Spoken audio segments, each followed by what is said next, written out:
আন্তর্জাতিক বাংলা সংবাদে সবাইকে স্বাগত। সুপ্রিয় দর্শক শ্রোতা, পৃথিবীতে চলছে তৃতীয় বিশ্বযুদ্ধের জরুরি দামামা। ইরান ইসরায়েল চলছে, মাঝে মধ্যে পাল্টাপাল্টি হামলা। লেবানন যুদ্ধবিরতি দিয়ে সেখানে ভেঙে আবার হামলা করছে ইসরায়েল আমেরিকা। জানিয়ে দেব আমাদের হাতে থাকা সর্বশেষ আন্তর্জাতিক আপডেট বাংলা সংবাদ। শুরুতেই থাকছে সংবাদ শিরোনাম, এরপর জানাবো বিস্তারিত। ভয়ঙ্করতম দাবানলে চলছে ইসরায়েল, জরুরি অবস্থা জারি। আর জানিয়ে দিব ভারত সীমান্তের ট্যাঙ্ক কামান গোলা নিয়ে পাকিস্তানের সামরিক মহড়া ছুড়ছে গোলা। সিরিয়া প্রেসিডেন্ট প্রাসাদের কাছে ইসরায়েলি হামলা। কাশ্মীরে হামলা, ভারতকে যে পরামর্শ দিল যুক্তরাষ্ট্র। এবার ইসরায়েল জরুরি অবস্থা ঘোষণা। আমেরিকার গাজায় সামরিক অভিযান বিস্তারের পরিকল্পনা চূড়ান্ত অনুমোদন দেবে নেতানিয়াহু। এদিকে কাশ্মীরে হামলা, ভারতকে যে পরামর্শ দিল যুক্তরাষ্ট্র। এবং সর্বশেষে জানিয়ে দেব ইসরায়েলি বিমান ঘাঁটি ঝাঁঝরা করে দিল ইরান। এতক্ষণ শুনছিলেন সংবাদ শিরোনাম, এখন বিস্তারিত। তবে অনুরোধ থাকবে এই ভিডিওটিতে একটি লাইক দিন এবং কমেন্ট করে জানিয়ে দিন আপনি কোন জেলা থেকে বা কোথা থেকে আমাদের সাথে যুক্ত রয়েছেন। ইরান, ইসরায়েল, চীন, পাকিস্তান, ভারত মিলে যে হত্যাকাণ্ড এবং যুদ্ধ বিগ্রহ প্রচন্ড দামামা বেজে উঠেছে, সে সম্পর্কে বিস্তারিত খবর জানতে চ্যানেলটি সাবস্ক্রাইব করুন এবং আমাদের সঙ্গে থাকুন। ধন্যবাদ। ভয়ঙ্কর দাবানলে জ্বলছে ইসরায়েল, জরুরি অবস্থা জারি। ধাউ ধাউ করে জ্বলছে আগুন, পালাচ্ছে স্থানীয় বাসিন্দারা। ইসরায়েলি প্রধানমন্ত্রী বেনিয়ামিন নেতানিয়াহু সতর্ক করে বলেছেন, জেরুজালেমের কাছে দ্রুত ছড়িয়ে পড়া দাবানল শহরটিতে পৌঁছাতে পারে। তিনি জাতীয় জরুরি অবস্থা ঘোষণা করেছেন। বুধবার জেরুজালেমের কাছে মহাসড়কে উপচে ঘন ধোঁয়া উঠতে দেখা যায়। দমকল কর্মীরা দাবানল নিয়ন্ত্রণে ছুটে গেলে সুবিধা করতে পারেনি, যার ফলে বেশ কয়েকজন আহত হয়েছেন। হাসপাতালে জায়গা সংকট, সেনা মোতায়েন করে পরিস্থিতি নিয়ন্ত্রণে আনা যাচ্ছে না। ইসরায়েলের মেগেন্ট ডেভিড অ্যাডাম এডিবি উদ্ধার সংস্থা জানিয়েছে, কয়েক বছরের মধ্যে ভয়াবহ দাবানলে ঝুঁকিতে শত শত বেসামরিক নাগরিক রয়েছেন। এমডিএ জানিয়েছে তারা প্রায় 23 জনকে চিকিৎসা প্রদান করেছেন, যাদের মধ্যে 13 জনকে হাসপাতালে নিয়ে যাওয়া হয়েছে, যাদের বেশিরভাগই ধোঁয়ায় শ্বাসকষ্ট পুড়ে যাওয়ার কারণে ভুগছেন। তাদের মধ্যে 2 জন গর্ভবতী নারী এবং 1 বছরের কম বয়সী শিশু রয়েছেন। এতে বলা হয়েছে যে সতর্ক অবস্থা স্তর সর্বোচ্চ স্তরে উন্নীত করা হয়েছে। এদিকে মদিইন শহরের কাছাকাছি থেকে পাহাড়ের ধারে আগুন জ্বলতে থাকা অবস্থায় স্থায়ী বাসিন্দা 40 বছর বয়সী জুবাল আহারুনি বলেন, এটা খুবই দুঃখজনক, কারণ আমরা আবহাওয়া জানতাম যে এটি ঘটবে। তবুও তা আমাদের মনে হয় প্রচুর পরিমাণে পানি ফেলতে পারে এমন বড় বিমানগুলো যথেষ্ট প্রস্তুত ছিল। নেতানিয়াহু সতর্ক করে দিয়ে বলেছেন, পশ্চিমা বাতাস অনেক গুণেই সহজেই উৎকণ্ঠে ঠেলে দিচ্ছে, এমনকি শহরের দিকে। তিনি বলেন, আমাদের যতটা সম্ভব দমকল বাহিনী কাজ করছে। বর্তমান অগ্নি নির্বাপক লাইনে বাহিরেও আগুন নেভানোর ব্যবস্থা করতে হচ্ছে। আমরা কেবল স্থায়ী জরুরি অবস্থার মধ্যে আছি। এখন অগ্রাধিকার জেরুজালেমকে রক্ষা করতে হবে। সূত্র দ্য গার্ডিয়ান। ভারত সীমান্তের ট্যাঙ্ক কামান গোলা নিয়ে পাকিস্তানের সামরিক মহড়া। ভারতের সঙ্গে উত্তেজনার জেরে সীমান্ত নিজেদের অবস্থান শক্তিশালী করতে পাকিস্তানের সেনারা ভারত নিয়ন্ত্রিত জম্মু কাশ্মীরের পেহেলগামে বন্দুকধারীদের হামলার পর দুই দেশের মধ্যে চরম উত্তেজনা বিরাজ করছে। ভারতীয় সংবাদ মাধ্যম ইকোনমিক্স টাইমস বৃহস্পতিবার জানিয়েছে, পাকিস্তানের সেনারা সীমান্তে আকাশ প্রতিরক্ষা ব্যবস্থা মোতায়েন করেছে। এছাড়া গোলন্দাজ ইউনিটগুলো সামনের দিকে এগিয়ে এসেছে। পাকিস্তান রাজস্থানের লংয়ে ওয়ালা সেক্টরে সীমান্তের রাডার সিস্টেম এবং আকাশ প্রতিরক্ষা ব্যবস্থা মোতায়েন করে রেখেছে। অপরদিকে পাক বাহিনী একই সময় 3টি আলাদা আলাদা মহড়া চালাচ্ছে। এতে F-16, J-10 এবং JF-17 সহ সব ধরনের বড় ধরনের যুদ্ধবিমান মহড়া যুক্ত করা হয়েছে।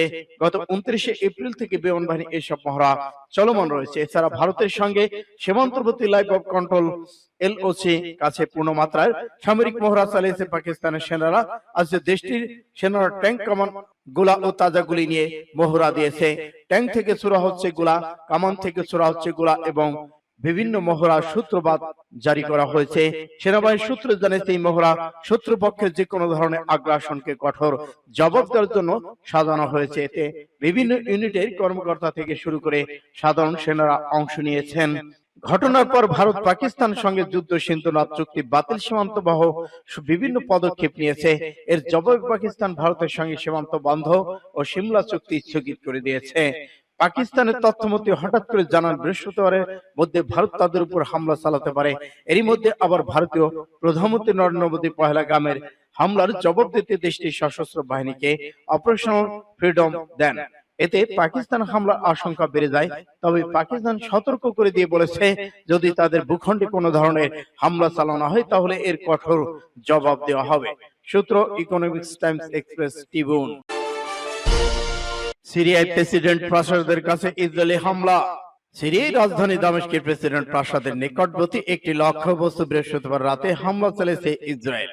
শুক্রবার সকালে ইসরায়েলের প্রধানমন্ত্রী বেনিয়ামিন নেতানিয়াহু এই হামলার বিষয়টি নিশ্চিত করেছেন। এক যৌথ বিবৃতিতে নেতানিয়াহু ইসরায়েলের প্রতিরক্ষা মন্ত্রী ইসরায়েল কাটজ জানান, এই হামলার মাধ্যমে সিরিয়ার বর্তমান শাসকদের প্রতি একটি স্পষ্ট বার্তা দেওয়া হয়েছে। নেতানিয়াহু বলেছেন, দামেস্কের দক্ষিণাঞ্চল সিরীয় বাহিনী মোতায়েন বা দ্রুজ সম্প্রদায়ের উপর হুমকি ইসরায়েলের বরদাস্ত করবে না।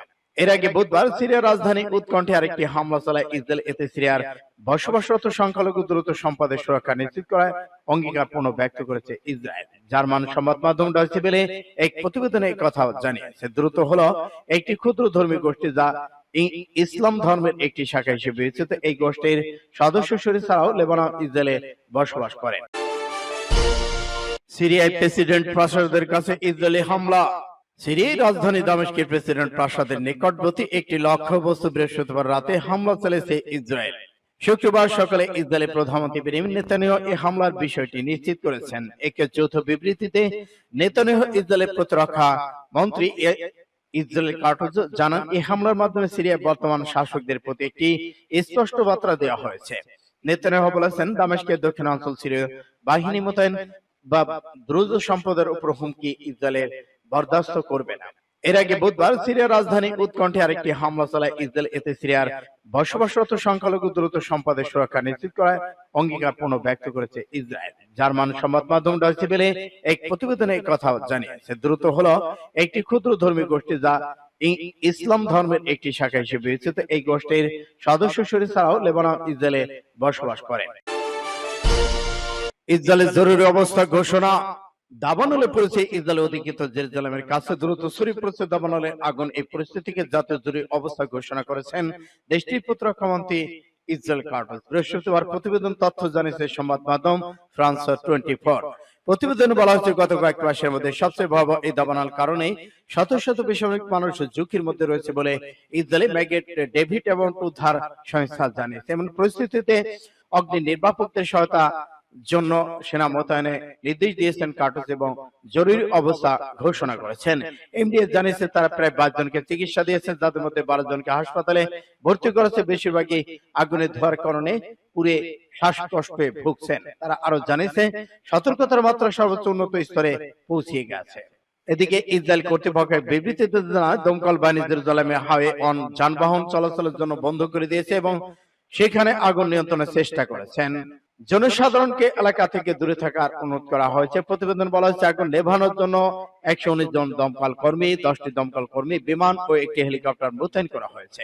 আগুন নিয়ন্ত্রণে পর্যবেক্ষকরা সহায়তা করার জন্য ইসরায়েলি বিমান বাহিনী ইউনিটে 669 প্রস্তুত রয়েছেন। উদ্ধার কর্মীরা ভারী ধোঁয়ার আটকে পড়া যানবাহন এবং 9 জনকে উদ্ধার করেছেন। ঘটনাস্থলে 3টি ব্যক্তিগত গাড়ি জ্বলছে বলে জানা গেছে। আগামীকাল গাজায় সামরিক অভিযান বিস্তারের পরিকল্পনা চূড়ান্ত অনুমোদন দেবে নেতানিয়াহু।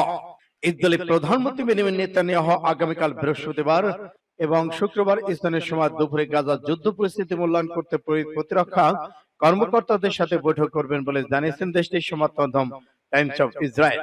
প্রতিবেদনে বলা হয়, এই বৈঠকে নেতানিয়াহু গাজায় সামরিক অভিযান বিস্তারের পরিকল্পনা চূড়ান্ত অনুমোদন দিতে পারেন। ইসরায়েলের প্রতিরক্ষা মন্ত্রী ও সেনা প্রধান ইতিমধ্যে এই পরিকল্পনা বিষয়ে নেতানিয়াহুর সাথে বৈঠকের বিষয়টি নিশ্চিত করেছেন। এই সিদ্ধান্ত গাজায় ইসরায়েলি সামরিক কর্মকর্তা কার্যক্রম তীব্র করার ইঙ্গিত দিচ্ছে, যা ইতিমধ্যে সংঘাতপূর্ণ এই অঞ্চলের পরিস্থিতি আরো উত্তপ্ত করতে পারে। সূত্র এআই। কাশ্মীর হামলা ভারতকে যে পরামর্শ দিল যুক্তরাষ্ট্র। পেহেলগাম সহ কাণ্ডে ভারত ও পাকিস্তানের মধ্যে উত্তেজনা সামরিক সংঘাতের রূপ নেওয়ার আশঙ্কাই বেড়ে গেছে। এমনকি ভারত পাকিস্তানে হামলা করতে পারে বলে গোয়েন্দা তথ্যের বরাত দিয়ে জানিয়েছে দেশটি। এ অবস্থায় ভারতকে এই অঞ্চলে বৃহত্তর সংঘাত এড়াতে বলেছে যুক্তরাষ্ট্র। শুক্রবার প্রতিবেদনের তথ্য জানিয়েছে সংবাদ মাধ্যম টিআর গ্লোবাল। দেশটি বলেছে, যুক্তরাষ্ট্র চায় না দক্ষিণ এশিয়া এর বড় কোনো সংঘাত ছড়িয়ে পড়ুক। সংবাদ মাধ্যমটি বলছে কাশ্মীরের সম্প্রতি ঘটে যাওয়া হামলা প্রতিক্রিয়া ভারতের পদক্ষেপ যেন পুরো অঞ্চল কোনো সংঘাত রূপ না নেয় এমন আশাবাদ ব্যক্ত করেছেন যুক্তরাষ্ট্র। মার্কিন ভাইস প্রেসিডেন্ট ডেভি ভ্যান্সও বলেছেন যুক্তরাষ্ট্র চায় না এই হামলা প্রতিক্রিয়া হিসেবে দক্ষিণ এশিয়া আরো বড় কোনো সংঘাত ছড়িয়ে পড়ুক।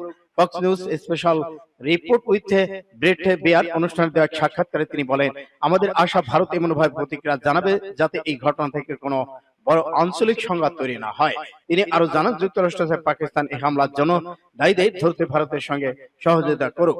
ভ্যান্স বলেছেন, আশা করি পাকিস্তান ভারতের সঙ্গে সমন্বয় করবে যেন তাদের ভূখণ্ডে সন্ত্রাসীরা থাকলে তাদের ধরা যায় এবং শাস্তি দেওয়া যায়। আমরা চাই এভাবে বিষয়টি সমাধান হোক। আমরা ঘনিষ্ঠভাবে পরিস্থিতি পর্যবেক্ষণ করছি, যেটা দেখা যাক কি ঘটে। এমন মন্তব্যের পেছনে প্রেক্ষাপট পাকিস্তানের সামরিক মহড়া যা একদিন আগে শুরু হয়েছে। ইসরায়েলি বিমান ঘাঁটি ঝাঁঝরা করে দিল ইরান। এদিকে ইসরায়েলে মঙ্গলবার রাতে ব্যাপক হামলা চালিয়েছে ইরান। এর মধ্যে অন্যতম ছিল নেভাটিম বিমান ঘাঁটি। সেখানে অন্তত কয়েক ডজন মিসাইল ছুড়েছে ইরান, যেগুলো একের পর এক ঘাঁটিতে আঘাত করেছে। এএন সংবাদ মাধ্যমটি জানিয়েছে, তারা যে দুটি ভিডিও বিশ্লেষণ করেছে সেগুলোর মধ্যে একটি ধারণা করা হয়েছে আরত আন নাকাব শহর থেকে এটি বিমান ঘাঁটির দক্ষিণ দিকে অবস্থিত। ভিডিওতে সব ভবন দেখা গেছে যেগুলোর সঙ্গে পুরনো ছবি সাদৃশ্যতা খুঁজে পেয়ে সিএনএন নিশ্চিত করেছেন ভিডিওটি ঘাঁটির পাশ থেকেই ধারণ করা হয়েছে। ভিডিওতে দেখা যায় আকাশের উপর দিকে ধরে রাখা ক্যামেরায় ধরা পড়েছে কয়েক ডজন মিসাইল এই ঘাঁটির উপর উপচে পড়ছে। এই সময় সেখানে সাইরেন বাজছিল। মিসাইল ঠেকানোর একটি প্রতিরোধী মিসাইল ব্যাটারি থেকে ছুড়ছে ইসরায়েল বাহিনী। এছাড়া ঘাঁটির কন্ট্রোল টাওয়ার ভিডিওতে দেখা যাচ্ছিল ঠিক তখনই ঘাঁটিতে মিসাইল পড়তে থাকে এবং সেগুলো বিস্ফোরিত হতে থাকে। এরপর ওই ঘাঁটি থেকে ধোঁয়ার কুণ্ডলী বের হয়ে শুরু হয়। তখন ঘাঁটি একের পর এক মিসাইল পড়তে এবং বিকট আকারে বিস্ফোরিত হতে থাকে। ঘাঁটির কোনো না কোনো অবকাঠামোকে লক্ষ্য করে মিসাইল ছোড়া হয়েছিল, সেটি রাতের অন্ধকারে বোঝা যায়নি। সূত্র সিএনএন।